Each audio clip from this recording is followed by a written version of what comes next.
Welcome back MS access video. তো আমরা MS অ্যাক্সেসের আগের ভিডিওগুলোতে জেনেছি ডেটা কি, ডেটাবেস কি এবং ডেটাবেস কিভাবে ওপেন করতে হয়। তো আপনি যদি আগের ভিডিওগুলো না দেখে থাকেন অবশ্যই দেখে নেবেন, নাহলে কিন্তু আপনি এমএস অ্যাক্সেস ভালো মতো বুঝবেন না। তো আজকে আমরা জানবো ডেটা টাইপ কি। তো ডেটা টাইপ হচ্ছে এমএস অ্যাক্সেসের গুরুত্বপূর্ণ একটি অংশ, অর্থাৎ এই ডেটা টাইপ ছাড়া আপনি এমএস অ্যাক্সেসে আপনি ডেটা ইনপুট করতে পারবেন না। ডেটাবেসের লজিক্যাল ডিজাইন করার সময় ডেটাবেস টেবিলে ব্যবহৃত ফিল্ডের নাম, ডেটার ধরন, ডেটার ফরম্যাট, ফিল্ডের সাইজ ইত্যাদি নির্ধারণ করা হয়। একটি ডেটাবেস টেবিলে বিভিন্ন ধরনের ফিল্ড থাকে এবং ফিল্ডগুলোর মান ভিন্ন ভিন্ন হয়ে থাকে, আর এই ডেটা ফিল্ডের মানের ভিন্নতাকে ডেটা টাইপ বলে। ডেটাবেসের মৌলিক উপাদান হলো ডেটা টেবল। ডেটাবেসের সকল তথ্য ডেটা টেবলে ধারণ করা হয়। ডেটা টেবল রো এবং কলামের সমন্বয়ে তৈরি করা হয়। ডেটা টেবল তৈরিতে প্রতিটি ফিল্ডের আলাদা আলাদা নাম দিতে হয় এবং সেই সাথে ডেটার ধরন বা ডেটা টাইপও সিলেক্ট করে দিতে হয়।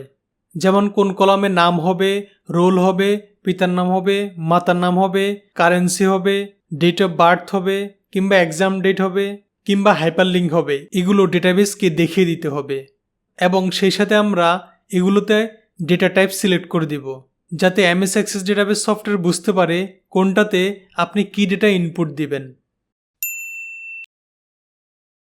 এমএস অ্যাক্সেসের 2007 ভার্সনে 11 ধরনের ডেটা টাইপ আছে। সেগুলো হলো text, memo, number, date oblique time, currency, auto number, yes oblique no, OLE object, hyperlink, attachment এবং লুকআপ উইজার্ড। এমএস অ্যাক্সেসের 2013 ভার্সনে 12 ধরনের ডেটা টাইপ আছে।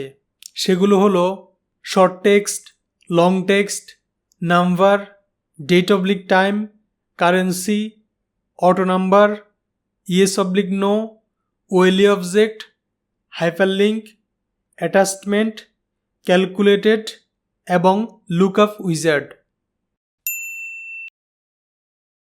এবং 2016 ভার্সনে 13 ধরনের ডেটা টাইপ আছে। সেগুলো হলো short text, long text, number, large number, date oblique time, currency, auto number, yes oblique no, OLE object, hyperlink, attachment, calculated এবং লুকআপ উইজার্ড। তো আমরা একটু পরে দেখব এগুলোর মধ্যে কোনটাতে কি পার্থক্য আছে। আসলে আহামরি তেমন একটা পার্থক্য নেই, অর্থাৎ 2007-এর টেক্সট আছে, উপরের ভার্সনগুলোতে শর্ট টেক্সট এবং লং টেক্সট আছে। তো এখানে 2007-এর সাথে মূলত যে বড় পার্থক্য সেটা হচ্ছে প্রথমটা, যেমন টেক্সট 2007-এ শুধু টেক্সট আছে, আর এখানে ডিভাইডেড করে এগুলাকে শর্ট টেক্সট এবং লং টেক্সট করা হয়েছে। অর্থাৎ ছোট লেখাগুলো হলে এটা দিতে হবে, বড় লেখা হলে এটা দিতে হবে। তো 2007-এ এই লং টেক্সটের জায়গায় ওখানে মেমো ইউজ করা হয়েছে। আর অন্য চেঞ্জের বলতে এখানে 2016-এ লার্জ নাম্বার দেওয়া আছে। এটা কিন্তু 2007-এ কিংবা 13-এও এই লার্জ নাম্বারটা নেই। তাছাড়া আর 7-এর সাথে যে পার্থক্য আছে সেটা হচ্ছে ক্যালকুলেটেড। তাহলে এখন দেখুন, এখন যদি আমরা এখানে গিয়ে ডিজাইন ভিউতে যাই, ডিজাইন ভিউতে গেলে আপনি এখানে আমরা যদি প্রথমে এখানে আইডি দেওয়ার পরে এখানে অটো নাম্বার দিলাম, তারপর আমরা দিলাম নেম, তারপর এখানে ডেটা টাইপে ওকে দিলাম, তারপর এখানে ডেটা টাইপে আমরা দিলাম শর্ট টেক্সট, তারপর আমরা দিলাম মোবাইল নাম্বার। তাহলে মোবাইল দিলে আমরা এখানে ডেটা টাইপ হিসাবে নাম্বার দিব। তারপর আমরা দিলাম ডেট অফ বার্থ, দেওয়ার পর এখানে আমরা দিব ডেট অবলিক টাইম, তারপর আমরা এখানে দিলাম মনে করুন 5 দিলাম। তো আমরা এখানে ইয়েস অবলিক নো দিলাম। তাহলে এগুলো দেওয়ার পরে এখন যদি আমরা ওপেন দিই, সেভ দেওয়ার জন্য ইয়েস দিলাম, তাহলে দেখুন এখন আমরা যদি আইডির এখানে আমরা কিছু দিলাম না, ট্যাব দিয়ে আমরা এখানে নেম লিখলাম এমডি সামি দিলাম, মোবাইল নাম্বার দিলাম, তারপর মোবাইল নাম্বার দেওয়ার পর আমরা ডেট অফ বার্থ দিলাম। তাহলে এখানে ক্লিক করলে এই যে এখানে দেখুন একটা ক্যালেন্ডার মতো আসতেছে। তারপর আমরা ক্লিক করলাম, তারপর একটা ডেট দিলাম, ডেট অফ বার্থ, তারপরে পাস নাকি ফেল এই জন্য আমরা টিক চিহ্নটি দিয়ে দিলাম, তাহলে পাস। তারপরে আমরা যদি ট্যাব প্রেস করি তাহলে দেখুন এখানে কিন্তু অটো আইডি নাম্বার 1 চলে এসেছে। তারপর আমরা আরেকটা লিখলাম, কবির হোসেন লিখলাম, তারপর আমরা যে কোনো একটি নাম্বার দিলাম, তারপরে আমরা যে কোনো একটি ডেট অফ বার্থ দিলাম, 5 দিলাম না, তারপরে ট্যাব দিলাম, তারপর দেখুন এখানে 2 চলে এসেছে।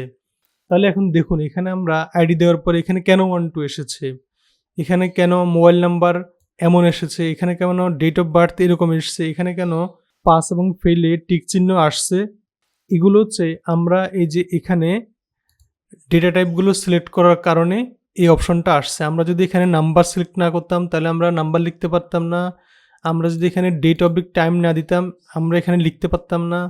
তাহলে এখানে ডেটা টাইপগুলো সিলেক্ট করে দেওয়ার কারণে আমরা এইভাবে লিখতে পেরেছি। তাহলে এটা হচ্ছে মূলত ডেটা টাইপের কাজ, অর্থাৎ ডেটা টাইপ দিয়ে আমরা আমাদের ডেটাগুলো সঠিকভাবে ইনপুট করতে পারবো। তাহলে আমরা পরের ভিডিওগুলোতে এই 11, 12 কিংবা 13 ধরনের ডেটা টাইপ নিয়ে বিস্তারিত আলোচনা করব। অর্থাৎ প্রত্যেকটা ভিডিওতে এক একটা ডেটা টাইপ নিয়ে আলোচনা করব। তো যে ডেটা টাইপগুলো ছোট সেগুলো দুইটাও আমরা একসাথে আলোচনা করব এক ভিডিওতে। যেমন আমরা প্রথমে অটো নাম্বার দিয়েছি কিংবা টেক্সট দিয়েছি, তা কেন দিয়েছি, কী কারণে দিয়েছি এবং কোথায় কোথায় দিতে হবে বা কোন কোন ফিল্ডে দিতে হবে সেগুলো আমরা বিস্তারিত পরের ভিডিওগুলোতে আমরা জানবো। তাহলে আজকে আমরা এই পর্যন্ত ডেটা টাইপের জানলাম। পরের ভিডিওগুলো দেখার জন্য আপনি চ্যানেলটি অবশ্যই সাবস্ক্রাইব করে রাখবেন এবং সেই সাথে ভিডিওতে একটি লাইক দিবেন। তো থ্যাংক ইউ সো মাচ। দেখা হবে এমএস অ্যাক্সেসের ডেটা টাইপ নিয়ে বিস্তারিত ভিডিওতে।